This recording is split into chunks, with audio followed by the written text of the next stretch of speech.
silahkan. Apa yang Anda mau kemukakan, nih pemilu ini curang, pemilu ini bohong, pemilu ini nipu, pemilu ini manipulasi. Silahkan Anda ngomong, bebas. Nah, cuman dalam sistem hukum kita itu Anda harus ingat, siapa yang menuduh harus membuktikan. Ya. Tapi setelah di ujung sidang, kita melihat mereka nggak bisa buktikan tuduhan yang mereka kemukakan itu. Kita minta buktikan. Ya buktikanlah. Mereka nggak bisa buktikan. Cuman narasi-narasi aja. Narasi itu bukan bukti. Ya. Narasi ya narasi. Ya. Bukti itu proven, harus betul-betul dibuktikan. Akhir itu adalah hasil. Ada sengketa hasil. Sengketa hasil itu kewenangan dari Mahkamah Konstitusi. Karena itu Mahkamah Konstitusi mengatakan ini harus diputuskan dalam jangka waktu 14 hari. Karena hanya sengketa hasil. Tapi kalau mau dibuka dari bawah lagi, dari masalah pencalonan, tidak mungkin Mahkamah Konstitusi menyelesaikan itu dalam jangka waktu 15 hari. Saya bilang, andai kata saya Gibran, dia bilang, saya nggak akan maju. Karena saya tahu ini problematik. Ya. Tapi kalau beliau mau maju, ya saya hormati itu keputusannya beliau. Gitu. Nah, hanya sayang kalimat saya yang terakhir ini kan tidak diungkapkan lagi, ya karena beritanya kan diedit. Potong ya. Silahkan debat, tapi kepastian harus jamin. Kalau nggak ada akhirnya. Kalau nggak ada akhirnya negara ini kacau. Orang-orang setiap kali ketemu saya, Bang, kenapa Abang itu inkonsisten sekarang, mencela-mencela? Apa Abang ini sudah dekat-dekat dengan penguasa, dapat jabatan, dapat duit banyak? Saya bilang, ada pernyataan menarik dari Ketua Tim Hukum Prabowo Gibran, Profesor Yusril Issa Mahendra, saat hadir di podcast Gaspol Kompas.com terbaru. Yusril pada kesempatan tersebut menjelaskan dengan lugas dan bahasa sederhana sehingga bisa dipahami masyarakat umum apa sebenarnya yang terjadi di sidang Mahkamah Konstitusi. Termasuk bagaimana semua gugatan kubu 01 dan 03 hanya sekedar omon-omon tanpa bukti dan dengan mudah dipatahkan tim hukum 02. Tidak perlu berlama-lama, yuk kita saksikan bersama video berikut ini. sidang ini sangat terbuka ya. Dan bisa disaksikan oleh masyarakat melalui siaran langsung televisi berbagai stasiun ya. Dan saya kira ini baik bagi pendidikan politik dan pendidikan hukum bagi masyarakat ya. Ada suatu masalah, masalah itu coba diselesaikan secara hukum. Saya selalu berkeyakinan bahwa hukum itu sebenarnya adalah satu mekanisme untuk menyelesaikan konflik secara damai, adil dan bermartabat. Daripada orang itu berkelahi di jalan-jalan, ya, ngotot masing-masing mengatakan saya benar, kamu salah, begitu. Dan sebaliknya, lebih baik dia dibawa ke satu forum yang netral dan independen, dan masing-masing diberikan kesempatan untuk mengemukakan argumentasinya, untuk mengemukakan buktinya terhadap apa yang dia tuduhkan atau apa yang dia sangkakan terhadap pihak yang lain. Jadi saya sangat menghormati baik pihak Pak Anies maupun pihak Pak Ganjar ya. Setelah Pilpres usai, mereka tidak bisa menerima keputusan KPU yang menyatakan bahwa Pak Prabowo itu memperoleh 96 juta suara, Pak Anies sekian, kemudian Pak Ganjar sekian, dan ketidakpuasan itu ya tidak mereka ungkapkan dalam bentuk demo, dalam bentuk caci maki di luar, tapi dibawa ke pengadilan. Jadi kita hormati ini. Jadi mereka pun sama-sama mengakui bahwa ya kalau ada masalah, ya kita coba selesaikan musyawarah, begitu kan.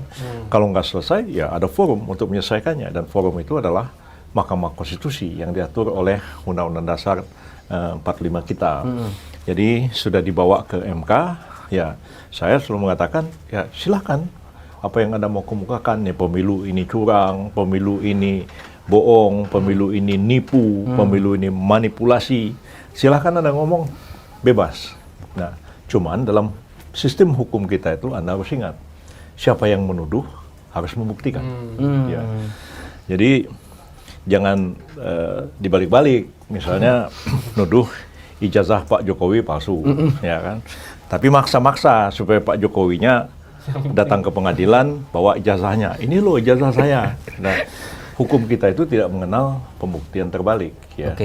Jadi benar apakah ada mendiang Rodop Pardede, Gubernur Sumut ya, ditanya, "Bang, kami dengar ijazah yang abang punya itu palsu, Bang," katanya. "Oh begitu ya? Kalau kau begitu, kau bawalah ijazah yang aslinya kemari," katanya. Kata Rodop, wartawannya bingung. "Bagaimana abang ini?" katanya. "Kita bilang ijazahnya palsu, kita suruh bawa aslinya." Lah, kalau kau bilang ijazah yang aku pegang itu palsu, berarti kau yang pegang aslinya. Ya kau bawa ke sini. Oke. Jadi Rodop itu ngomongnya lucu, tapi benar. Secara logika hukum kita seperti itu benar. harus. Ya. Jadi siapa yang menuduh harus membuktikan. Oke. Jadi kalau misalnya Pak Anies maupun Pak Ganjar merasa pemilu ini curang, pemilu ini manipulasi, segala macam, silakan Anda ngomong, tapi Anda buktikan. Dan kita tunggu. Nah, dihadirkanlah bukti-bukti. Bukti itu bukti surat, ya. Surat itu luas artinya, bukan cuma surat begitu, tapi segala dokumen, bahkan bukti elektronis, rekaman video, tape recorder dan lain-lain.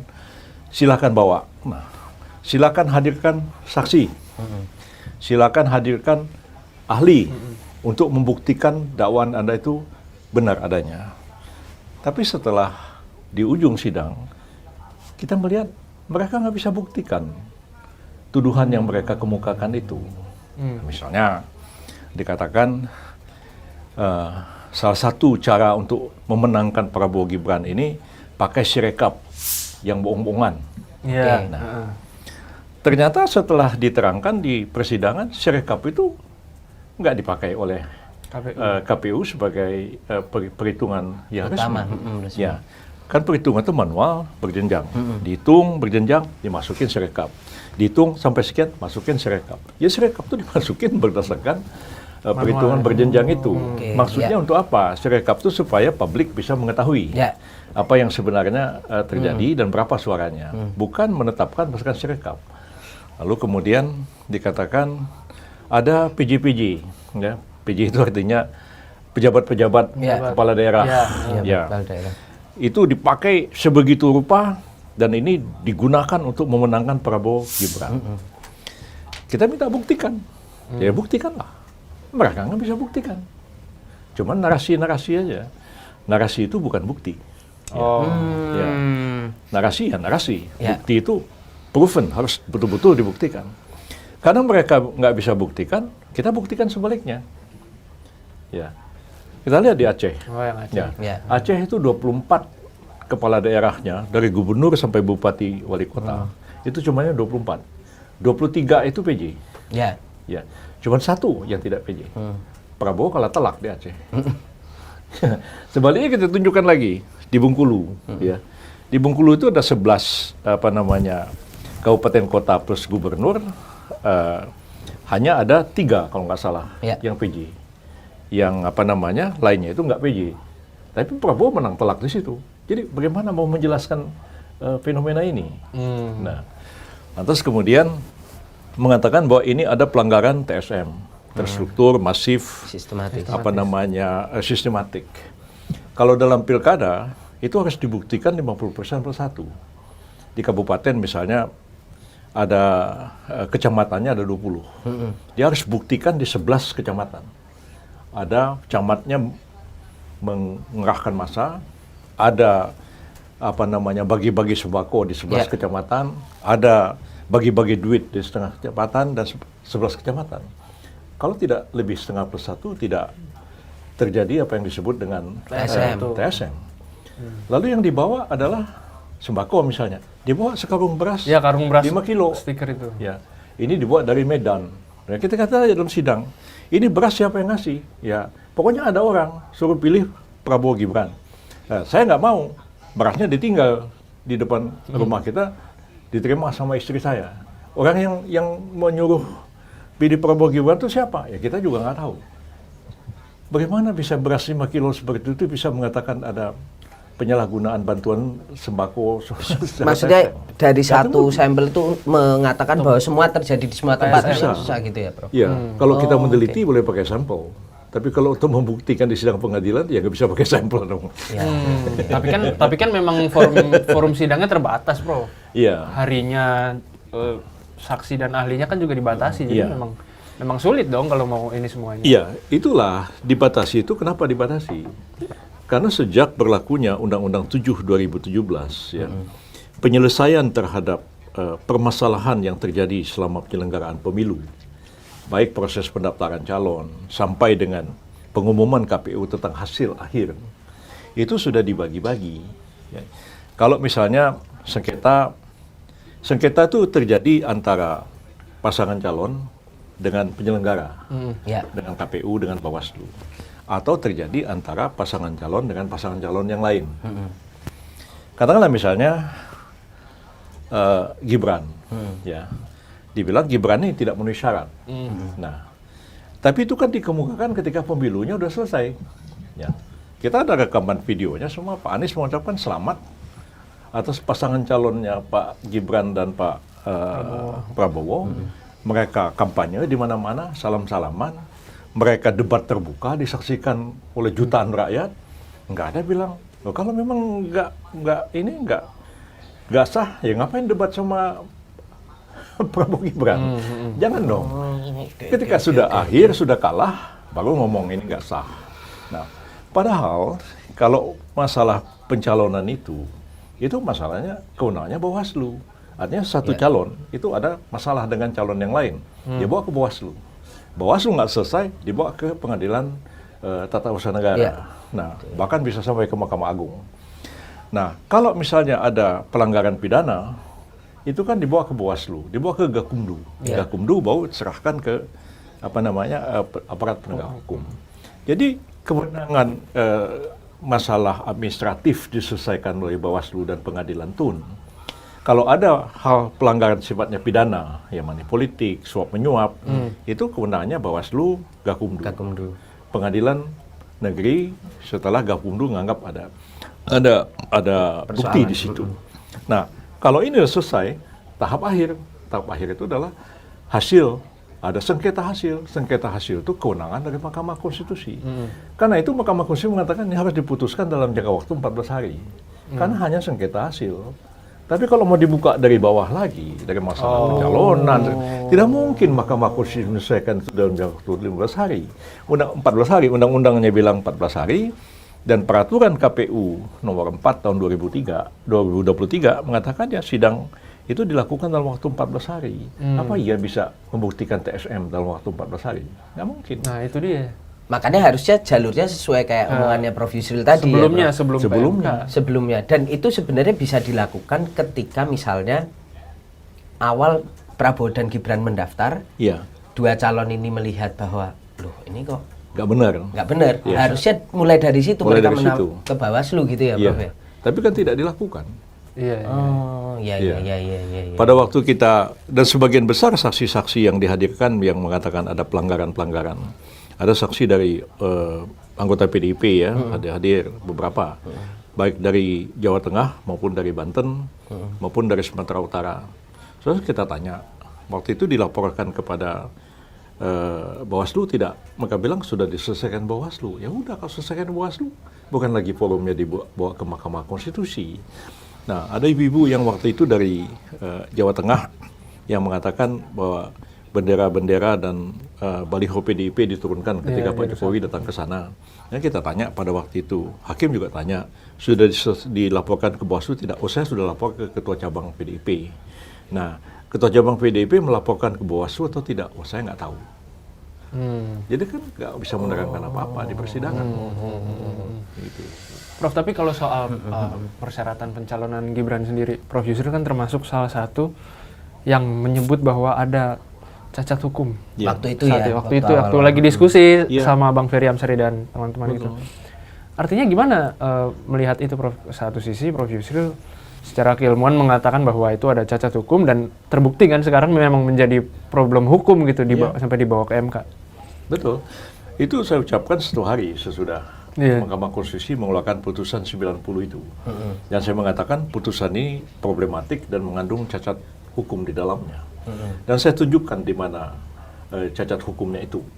Ya, saya bilang bahwa ini dissenting opinion yang sebenarnya mereka bukan konkuren. Konkuren itu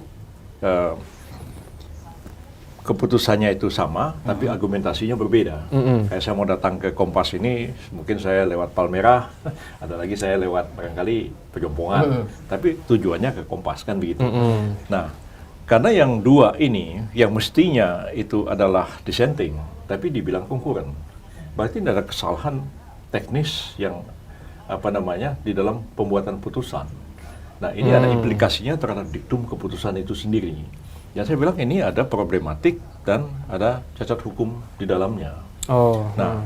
Lalu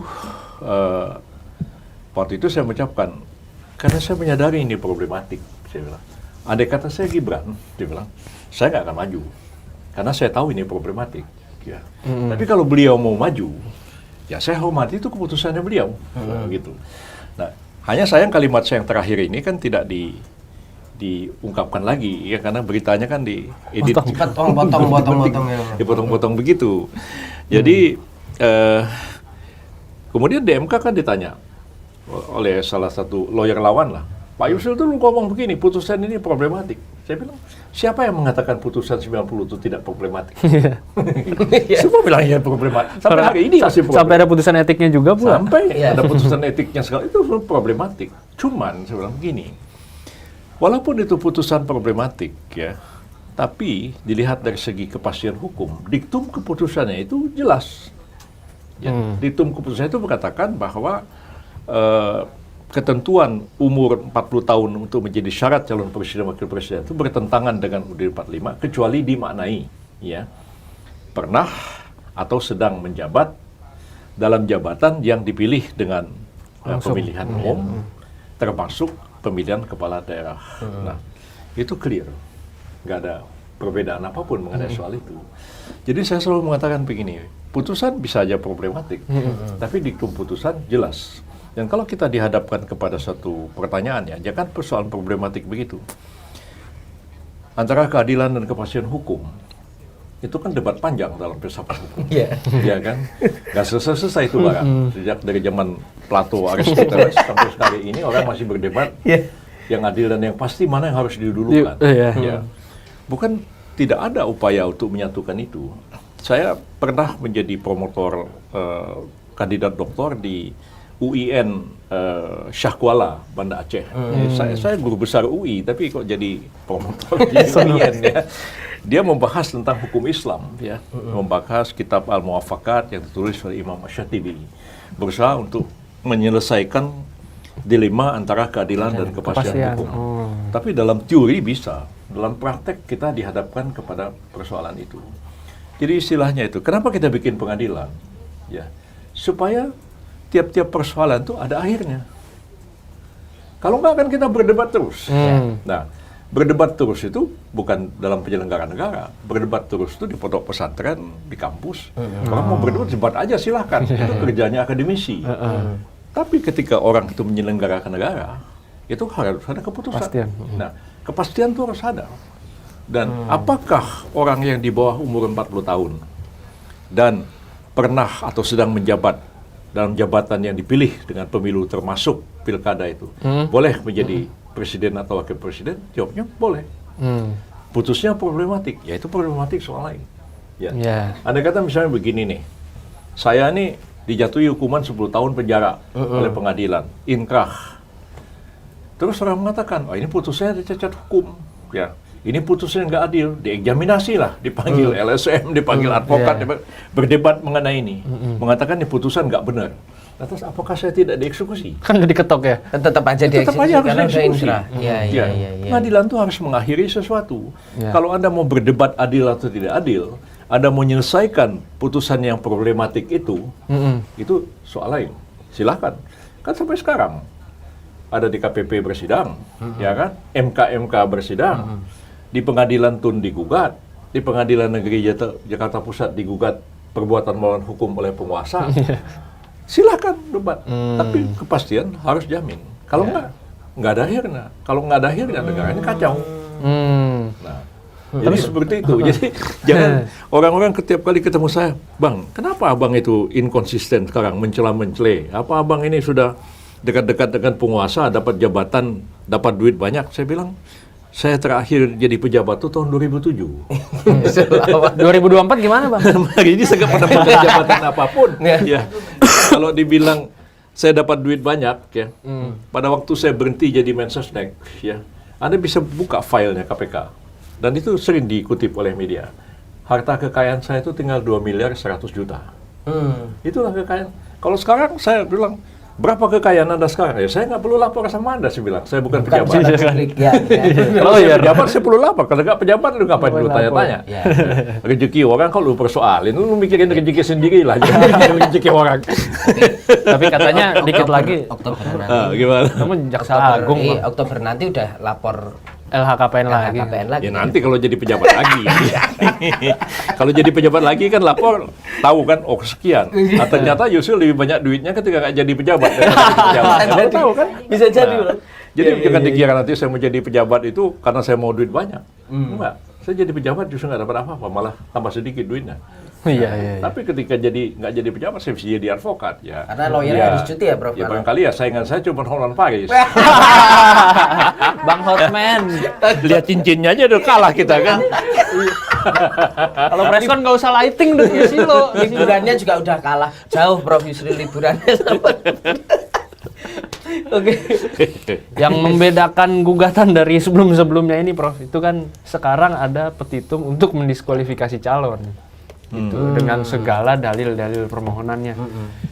Itu dengan sidang yang sudah 2 minggu berlangsung, Prof, dengan segala tuntutan MK agar mengadili secara substantif, Prof Yusril melihatnya mungkin nggak itu terjadi? Kalau diskualifikasi itu sudah pernah juga diajukan dalam sidang MK 2019 ya, tentang Kiai Ma'ruf Amin. Yang oleh Pak Bambang Wijayanto pada waktu itu dikatakan Kiai Ma'ruf Amin itu tidak memenuhi syarat sebagai calon wakil presiden karena masih menjabat sebagai ketua Dewan Syariah dari Bank Mandiri Syariah atau Bank apalah begitu, BUMN. Ya, kita menyanggah, kita mengatakan bahwa ini sebenarnya mestinya dipersoalkan ya, tadi itu kan di Bawaslu dulu. Ini kan sudah selesai Pilpres. Nah, tapi MK kemudian menelaah persoalan itu dan akhirnya mengatakan bahwa Kiai Ma'ruf Amin itu memenuhi syarat ya sebagai calon wakil presiden karena antara lain alasannya anak perusahaan BUMN itu bukan BUMN. Itu pertimbangannya pada waktu itu kan. Anak perusahaan BUMN itu bukan BUMN. Nah, kalau sekarang ini kembali diminta diskualifikasi ya. Karena kan yang dari salah satu pemohon kan minta supaya yang diskualifikasi cuma Pak Gibran. Ya. Ada Pilpres ulang, Pak Prabowo maju tapi yang baru wapresnya. Kalau Pak Ganjar minta dua-duanya diskualifikasi, terus ada Pilpres ulang antara Pak Ganjar lawan Anies. Yeah. Nah, jadi dan saya kira MK pasti akan mempelajari ini, karena kan MK kan tidak mengabulkan eksepsi di awal persidangan. Ya, mungkin eksepsi itu akan di ujung atau mungkin eksepsi sama sekali diabaikan oleh MK. MK masuk kepada substansi. Oke. Ya, kelihatannya MK akan seperti itu. 2019 juga MK masuk kepada substansi. Ya, jadi dia melihat karena kan MK itu kan harus menjawab apa yang dikatakan di dalam posita kan oleh pemohon. Ya, dan kecuali MK mengatakan MK tidak berwenang, selesai. Artinya pokok perkara tidak dilihat. Sekarang ini kan pokok perkaranya diperiksa. Ya. Bahkan untuk memastikan itu, walaupun ini saran usulnya itu datang dari kubunya Pak Ganjar ya, minta supaya beberapa menteri dihadirkan. Oh iya. Nah, bukan dari kami. Ya, kami sih diam aja. Kita cuma geledek. Waktu itu ada rekan kami Pak Nikolai ya, anggota tim hukum kita, Pak. Ketika di sana mengatakan Kapolri dihadirkan. Nikolai langsung bilang kan, Kepala BIN juga dihadirkan. Itu panik kan. Jadi akhirnya kan hakim sendiri memutuskan mereka memanggil 4 menteri itu. Nah, kami sama sekali tidak minta. Ya. Dan kehadiran 4 menteri itu justru malah menurut saya sih jadi bumerang bagi mereka. Ya. Kan selama ini kan mereka yang mengatakan bansos-bansos itu dijadikan alat untuk memenangkan Prabowo Gibran, bagi-bagi sembako dan sebagainya. Mensos sama sekali tidak dilibatkan. Nah, ketika Bu Risma dihadirkan, dia terlibat aktif. Dan dia mengaku dia terlibat dalam semua ini. Dia yang datang ke DPR, kemudian meminta perubahan bantuan bansos El Nino. Nah, segala macam itu berkata ini loh ada ini keputusan kabinet sampaikan ke DPR. Baru semuanya dia terlibat aktif. Dan jelas bahwa data mengenai orang miskin, data mengenai yatim piatu, data mengenai orang yang penyandang disabilitas ya, itu kan semuanya dari Kementerian Sosial. Tapi Bu Risma sendiri mengatakan bahwa penyerahan bantuan itu kan tidak ada yang dalam bentuk barang. Yang semua itu dalam bentuk adalah tunai melalui transfer atau melalui kantor pos. Nah, jadi ketika para menteri itu datang, ya menjelaskan segalanya, nyata sekali beberapa pemohon itu tidak paham, tidak bisa membedakan antara perlinsos dengan bansos. Nah, perlinsos itu kan dana perlindungan sosial, jumlahnya sekitar 494 triliun ya tahun 2023 kemarin. Dan di antara 494 triliun itu 250 triliun itu habis untuk subsidi BBM, subsidi listrik. Ya. BPJS pula. Itu dia kan. Nah, lalu kemudian itu lebih duitnya kan nggak kelihatan, ya kan. Nah, orang naik sepeda motor nih, tukang ojek beli bensin, ya kan. Dia bayar berapa nih? Misalnya 5.000, padahal kan harganya 8.000. 3.000-nya kan disubsidi. Nah, ketika dia beli bensin, terus ada tukang pom bensin, lu pilih Prabowo ya. Emang ada di pom bensin orang ngomong begitu, ya. Nah itu satu. Subsidi listrik, ya yang 450 watt itu.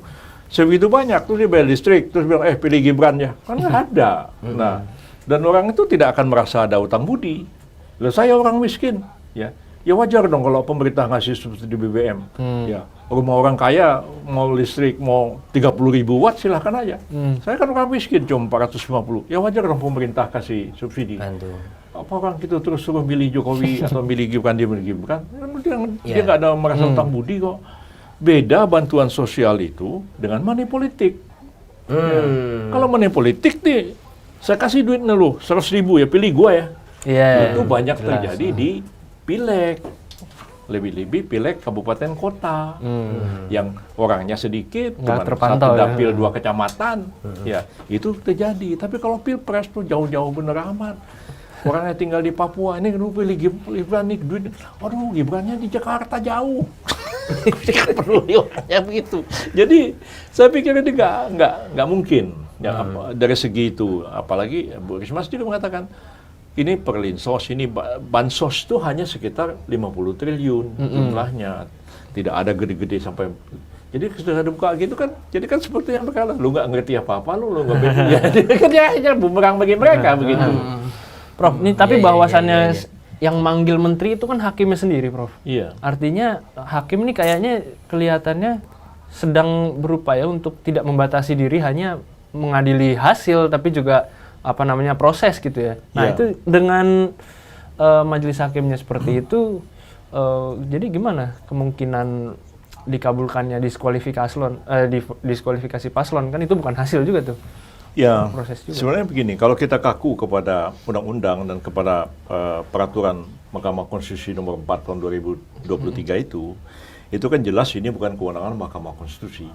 Jadi mereka itu harus mengemukakan berapa hasil yang menurut mereka, berapa hasil menurut KPU. Itu disandingkan. Kenapa hasilnya jadi begini? Nah, karena ada ini. Ya, ada kecurangan, ada PJ, ada penyalahgunaan bansos, ada sirekap, segala macam. Inilah yang mempengaruhi suara begini. Nah, walaupun ini berapa hasil suara yang oleh mereka itu tidak diungkapkan, ya.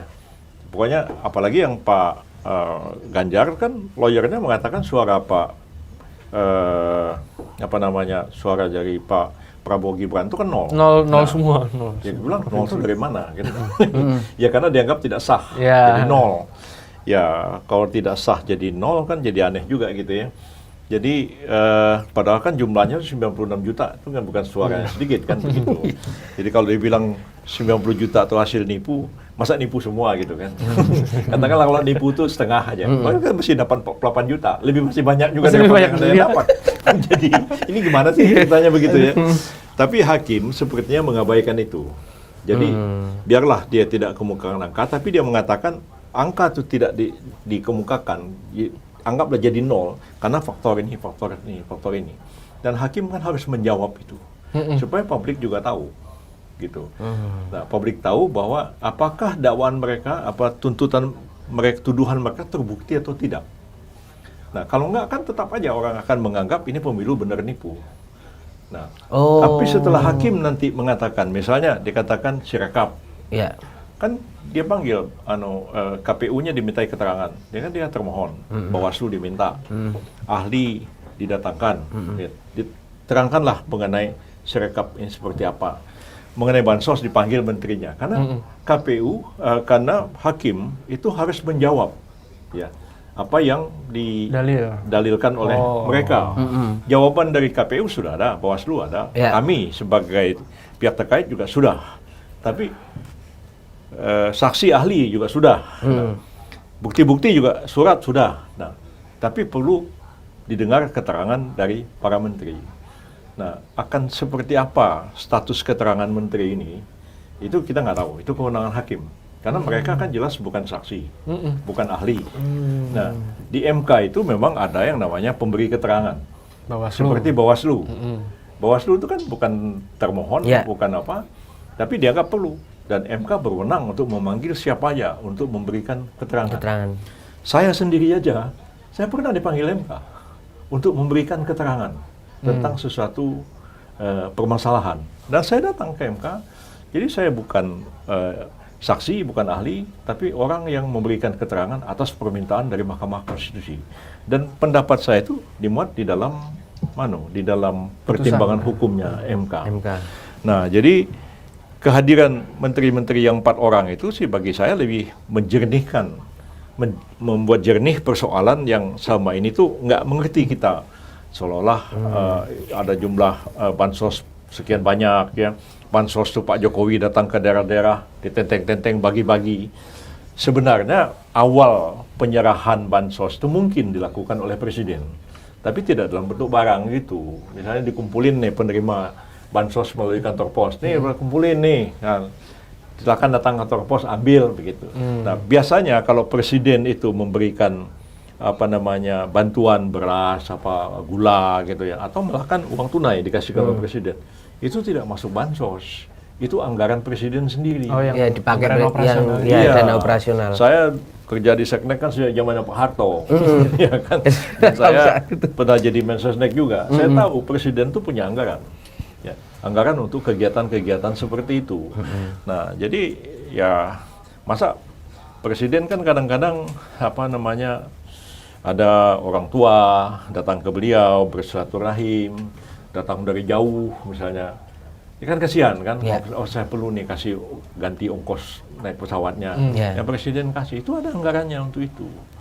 Nah, dan itu tidak termasuk bansos. Bukan, itu anggaran Presiden. Pos anggarannya berbeda. Nggak bisa itu dibilang bansos, itu bukan. Kalau zaman Pak Harto dulu banpres namanya. Bantuan Presiden. Begitu. Ada anggarannya sendiri. Jadi ya ini semuanya dibilang bansos. Nah kan nggak benar. Nah, bagaimana menurut kalian? Setuju dengan pandangan Profesor Yusril?